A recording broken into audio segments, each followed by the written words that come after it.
Saadi remet les pieds sur le sol algérien non pas en simple retour de tournoi, mais auréolé, ou plutôt éclaboussé, parce qu'il restera sans conteste comme le chapitre le plus sombre de l'arbitrage continental.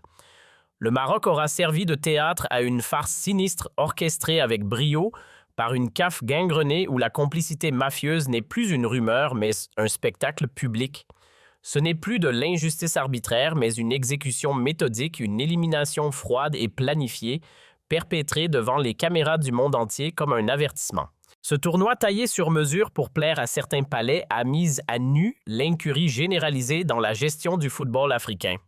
Les matchs, une mise en scène, le score réglé dans les coulisses, l'enjeu, tout sauf sportif. Fini les duels tactiques et les exploits techniques, désormais les résultats se forgent dans les zones d'ombre loin du gazon. Les coulisses ont pris le pouvoir, les relations troubles dictent le sort des nations. Et pourquoi l'Algérie? Parce qu'elle ose, parce qu'elle dérange, parce qu'elle a dit non au système véreux qui s'est incrusté jusqu'au squelette même de la CAF. Aujourd'hui, ce pays paye le prix fort pour avoir résisté à la compromission. Le pénalty non sifflé contre le Nigeria est une tache de honte qui poursuivra l'arbitrage africain pendant de longues années. C'est un cas sur lequel personne ne peut se tromper et il n'est même pas nécessaire d'être... Saadi remet les pieds sur le sol algérien non pas en simple retour de tournoi mais auréolé, ou plutôt éclaboussé, parce qu'il restera sans conteste comme le chapitre le plus sombre de l'arbitrage continental. Le Maroc aura servi de théâtre à une farce sinistre orchestrée avec brio par une CAF gangrenée où la complicité mafieuse n'est plus une rumeur mais un spectacle public. Ce n'est plus de l'injustice arbitraire mais une exécution méthodique, une élimination froide et planifiée, perpétrée devant les caméras du monde entier comme un avertissement. Ce tournoi taillé sur mesure pour plaire à certains palais a mis à nu l'incurie généralisée dans la gestion du football africain. Les matchs, une mise en scène, le score réglé dans les coulisses, l'enjeu, tout sauf sportif. Fini les duels tactiques et les exploits techniques, désormais les résultats se forgent dans les zones d'ombre loin du gazon. Les coulisses ont pris le pouvoir, les relations troubles dictent le sort des nations. Et pourquoi l'Algérie? Parce qu'elle ose, parce qu'elle dérange, parce qu'elle a dit non au système véreux qui s'est incrusté jusqu'au squelette même de la CAF.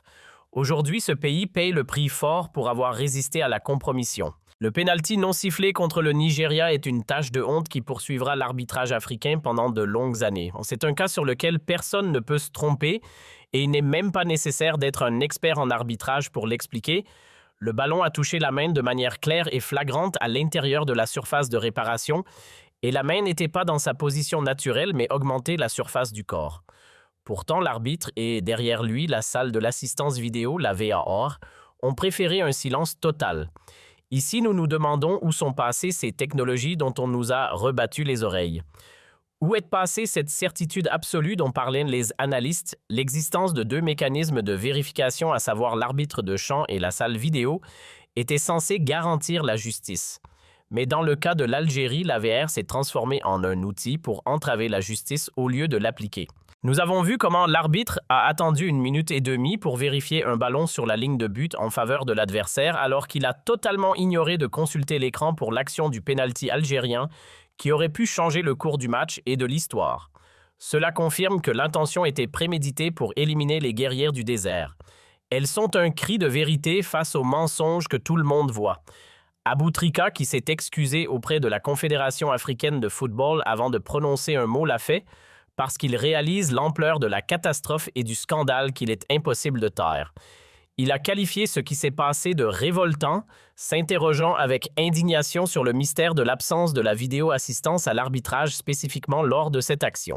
Rafik Halich, de son côté, a mis le doigt sur la plaie en comparant la rapidité du recours à la vidéo-assistance à l'arbitrage pour les cas concernant l'adversaire et l'omission totale lorsqu'il s'agit de l'Algérie. Ce contraste de traitement n'est pas une coïncidence, mais une méthodologie suivie pour briser le moral des joueurs algériens et contrôler le résultat final du match. Le peuple algérien ne pleure pas aujourd'hui sur les ruines d'une défaite footballistique. Il crie contre l'injustice. C'est un peuple qui comprend parfaitement que les choses sont truquées et que le corps arbitral désigné était suspect dès le départ avec des antécédents connus pour avoir égorgé l'équipe nationale par le passé. La force que l'Algérie tire de son histoire et de la fermeté de ses positions en a fait une cible pour des partis qui veulent polir leur image au détriment de la vérité sportive. Dire que le tournoi a été conçu sur mesure pour être offert à la bergerie afin de distraire des peuples opprimés par des victoires illusoires n'est pas une simple analyse émotionnelle, mais une lecture d'une réalité amère où les coulisses dominent les terrains. Quelle est l'utilité de gagner une Coupe d'Afrique si les chemins qui y mènent sont tortueux et empreints de corruption? À quoi servira cette coupe pour récupérer des terres spoliées comme Ceuta et Melilla?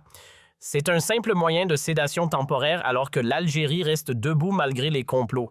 Car la vraie force réside dans le jeu propre et dans la confrontation directe avec les adversaires, et non derrière des écrans de vidéo-assistance à l'arbitrage délibérément désactivés.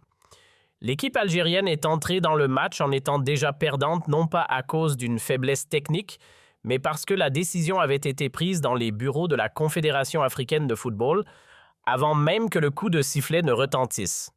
La désignation d'un arbitre ayant des antécédents hostiles avec l'Algérie est un message clair. Le scénario appliqué sur le terrain en jouant sur les nerfs des joueurs et en ignorant des fautes d'arbitrage flagrantes est une confirmation de ce message. Le silence de la fédération algérienne dirigée par Saadi face à ces mascarades pose de nombreuses questions car les actions devraient être à la hauteur du crime commis contre le drapeau national. L'arbitre a été l'homme du match par excellence, non par ses décisions justes, mais par sa capacité supérieure à lutter contre le drame.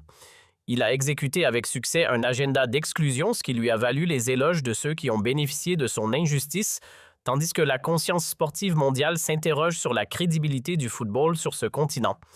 Les statistiques et les chiffres montrent la domination de l'Algérie pendant de longues périodes du match, ainsi que l'ampleur des interventions violentes subies par les joueurs sans aucune protection arbitrale, mais tous ces chiffres s'évaporent lorsque l'ambition se heurte au mur de la corruption systémique. Ce qui s'est passé est une mascarade dans toute l'acception du terme, un scandale qui sera inscrit dans les livres d'histoire comme l'un des pires moments vécus par la Confédération africaine de football.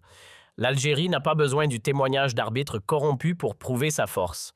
Son histoire jalonnée de titres et sa performance virile sur le terrain suffisent. Mais défendre le droit est un principe algérien indissociable. Nous savons que certains travaillent jour et nuit pour détruire cette équipe et l'éliminer car sa présence forte gâche leur plan sur mesure. Mais il est loin d'imaginer que ces complots entameront la détermination d'un peuple qui sacralise sa dignité avant le football. L'effervescence que vit la rue sportive algérienne et les analyses émanant de chaînes internationales comme beIN Sports confirment que le scandale a dépassé les frontières locales pour devenir une affaire d'opinion publique internationale. Les analystes qui n'ont d'autre lien qu'avec l'Algérie que le professionnalisme et l'honnêteté ont affirmé que le penalty était clair comme le jour et que le refus de l'arbitre de consulter l'écran était la preuve irréfutable qu'il recevait des ordres et n'était pas libre de ses choix. Ces méthodes primitives de manipulation des résultats doivent cesser si l'Afrique veut que son football soit respecté. Cependant, avec la présence d'une mafia contrôlant les désignations et la salle vidéo, Saadi remettre les pieds sur le sol algérien non pas en simple retour de tournoi, mais auréolé,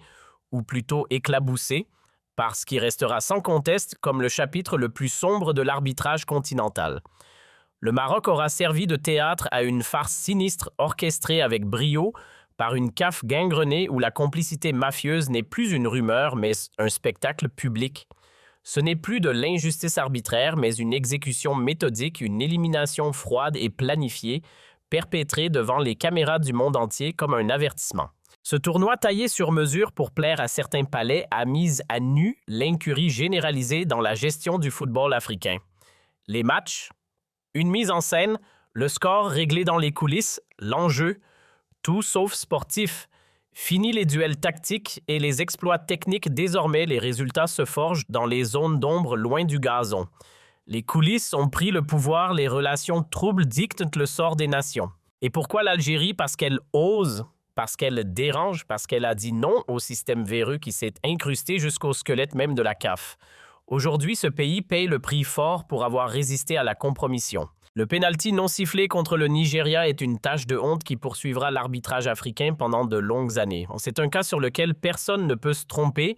Et Saadi remettre les pieds sur le sol algérien, non pas en simple retour de tournoi, mais auréolé, ou plutôt éclaboussé, parce qu'il restera sans conteste comme le chapitre le plus sombre de l'arbitrage continental.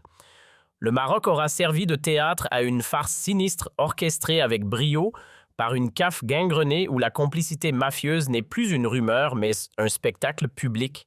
Ce n'est plus de l'injustice arbitraire mais une exécution